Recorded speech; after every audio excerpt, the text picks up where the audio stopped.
Bapak, Ibu, dan saudara-saudariku yang terkasih dalam Tuhan kita Yesus Kristus, salam sejahtera untuk kita semua. Berkat Allah yang Maha Kuasa senantiasa menyertai kita.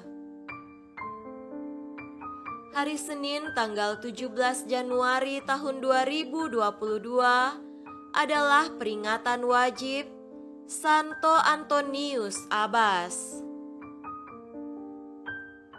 Antonius lahir tahun 250.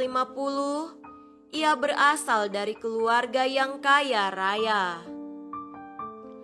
Antonius terinspirasi pada kutipan teks Injil, "Jika engkau ingin menjadi sempurna, pergilah, jualah segala milikmu, dan berikanlah itu kepada orang-orang miskin, maka engkau akan beroleh harta di surga. Kemudian datanglah kemari dan ikutlah aku." Hidup tapa mengantar Antonius kepada suatu tingkatan hidup rohani tinggi dan membuat ia menjadi seorang pendoa yang ulung. Banyak orang yang datang dan meminta bimbingan kepada Antonius dari berbagai macam masalah duniawi. Orang-orang inilah yang mendapat peneguhan iman yang mendalam, kemudian hari menjadi bibit awal pertapaan yang dirintisnya. Sebagai seorang rahib, Antonius tidak saja memusatkan perhatiannya ke kontemplasi dan meditasi, tetapi juga kepada pembelaan iman terhadap kaum Arian. Antonius meninggal dengan damai tahun 356.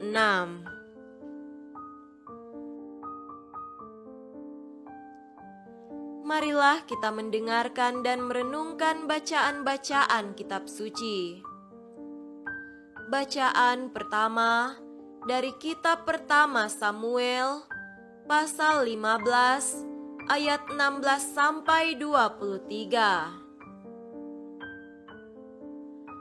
Lalu berkatalah Samuel kepada Saul, "Sudahlah, aku akan memberitahukan kepadamu apa yang difirmankan Tuhan kepadaku tadi malam."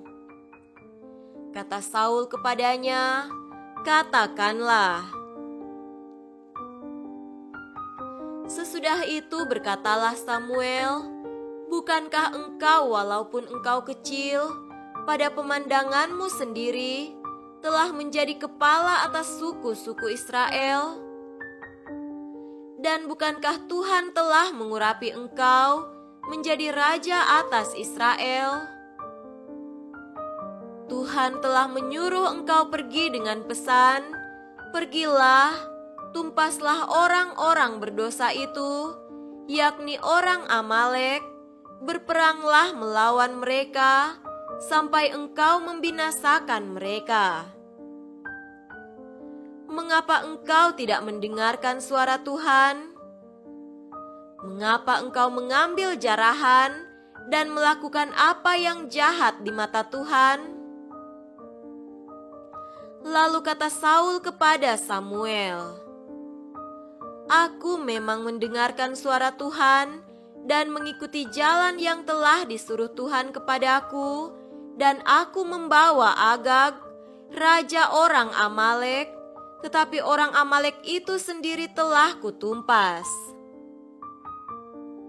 Tetapi rakyat mengambil dari jarahan itu kambing domba dan lembu-lembu yang terbaik dari yang dikhususkan untuk ditumpas itu, untuk mempersembahkan korban kepada Tuhan Allahmu di Gilgal."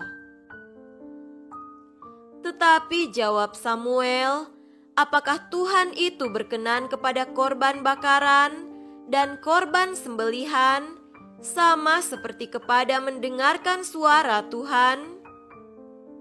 Sesungguhnya mendengarkan lebih baik daripada korban sembelihan, memperhatikan lebih baik daripada lemak domba-domba jantan. Sebab pendurhakaan adalah sama seperti dosa bertenung, dan kedegilan adalah sama seperti menyembah berhala dan terafim. Karena engkau telah menolak firman Tuhan, maka Ia telah menolak engkau sebagai raja. Demikianlah sabda Tuhan. Syukur kepada Allah.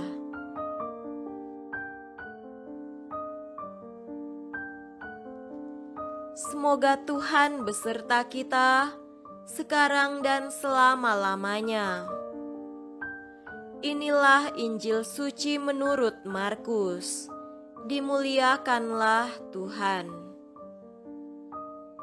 Injil Markus pasal 2 ayat 18 sampai 22. Pada suatu kali, ketika murid-murid Yohanes dan orang-orang Farisi sedang berpuasa, datanglah orang-orang dan mengatakan kepada Yesus, "Mengapa murid-murid Yohanes dan murid-murid orang Farisi berpuasa, tetapi murid-muridmu tidak?" Jawab Yesus kepada mereka, "Dapatkah sahabat-sahabat mempelai laki-laki berpuasa sedang mempelai itu bersama mereka? Tetapi mempelai itu bersama mereka, mereka tidak dapat berpuasa. Tetapi waktunya akan datang, mempelai itu diambil dari mereka, dan pada waktu itulah mereka akan berpuasa. Tidak seorang pun menambalkan secarik kain yang belum susut pada baju yang tua, karena jika demikian, kain penambal itu akan mencabiknya, yang baru mencabik yang tua, lalu makin besarlah koyaknya. Demikian juga, tidak seorang pun mengisikan anggur yang baru ke dalam kantong kulit yang tua, karena jika demikian, anggur itu akan mengoyakkan kantong itu, sehingga anggur itu dan kantongnya dua-duanya terbuang. Tetapi anggur yang baru hendaknya disimpan dalam kantong yang baru pula." Demikianlah sabda Tuhan. Terpujilah Kristus.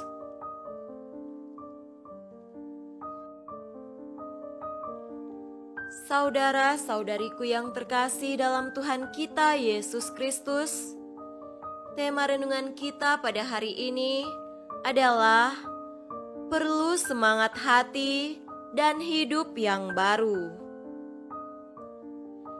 Banyak orang tidak berkembang dalam hidup mereka karena mereka terlalu kaku dengan apa yang menjadi prinsip mereka, dan tidak berubah atau menyesuaikan diri dengan orang lain atau situasi.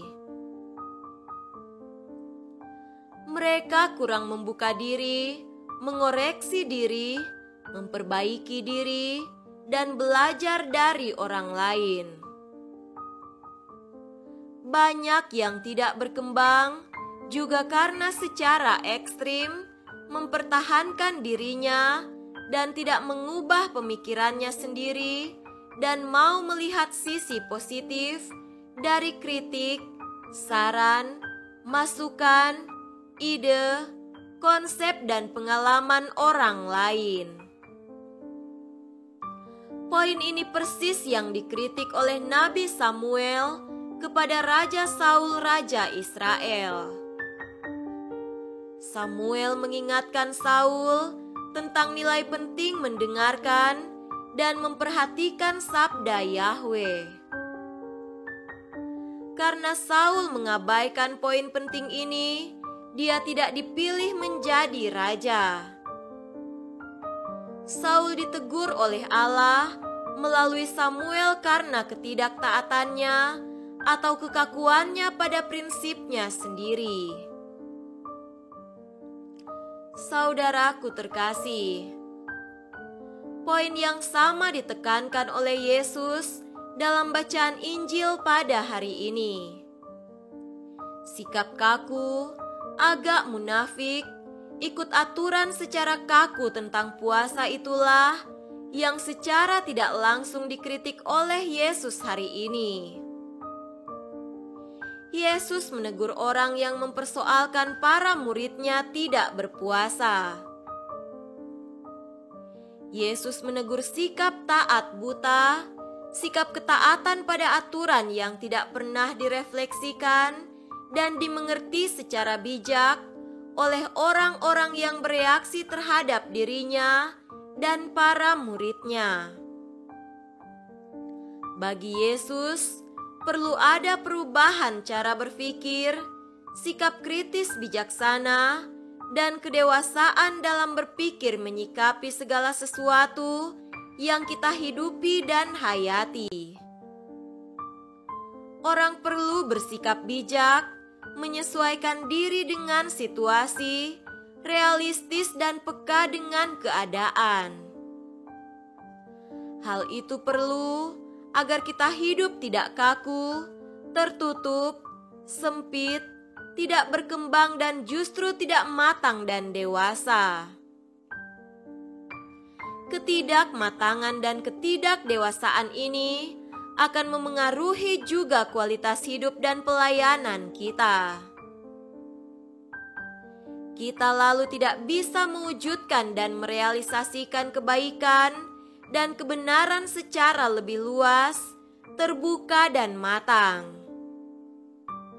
Bagi Yesus, perlu ada pikiran, hati, semangat dan hidup yang selalu baru.